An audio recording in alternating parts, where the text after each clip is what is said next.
Oliver had been to the works to be mended.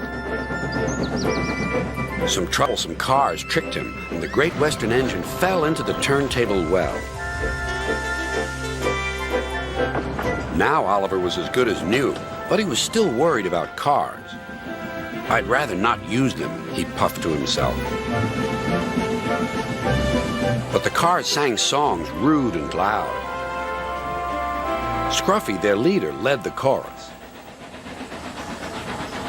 Oliver's no use at all, thinks he's very clever, says that he can manage us, that's the best joke ever. When he orders us about with the greatest folly, we just push him down the well. Pop goes old Ollie. Thomas, Duck, and Percy were shocked. "Be quiet," they ordered. But they couldn't be everywhere, and everywhere they weren't, the cars began again. Oliver's no use at all, thinks he's very clever, says that he can manage us, that's the best joke ever.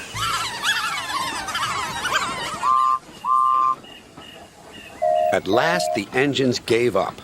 "We're sorry, Oliver," they said. "It's really my fault," said Oliver sadly. "I shouldn't have fallen in the turntable well." Toad, the brake van, felt sorry for Oliver, too. Next morning, he spoke to Douglas. "I'm worried, Mr. Douglas. This disrespect for engines, where's it going to end?" "Who knows?" sighed Douglas. "I've got a plan, Mr. Douglas.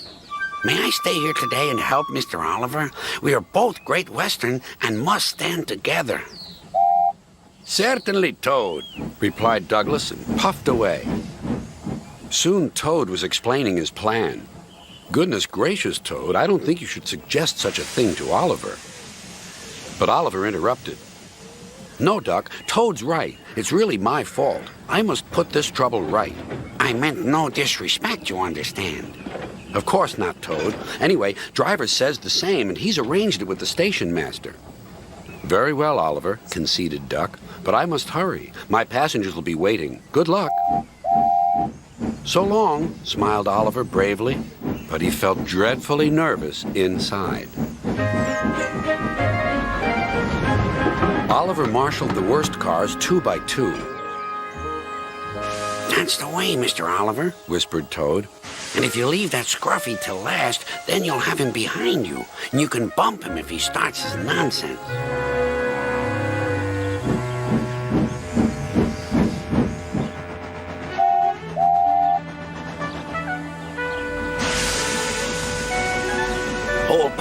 Hold back, whispered Scruffy, and pass the word to the others. The silly cars giggled. But Oliver knew what to do. There was plenty of sand on the rails, and his wheels gripped splendidly. He gave a great heave. "Oh!" groaned Scruffy. "I don't like this." "Go on," yelled Duck. "Well done, boy, well done." "Oh!" wailed Scruffy. "I'm coming apart!"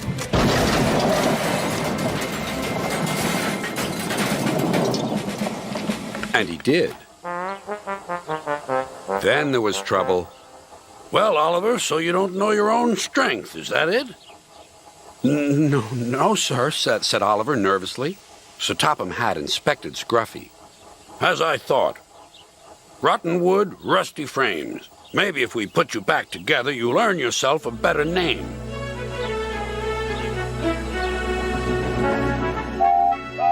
Nowadays, Oliver only takes the cars when the other engines are busy. But they're always quick to warn each other. "Take care with Mr. Oliver. If you play tricks on him, you'll never be the same car again." Scruffy has learned his lesson and says nothing at all.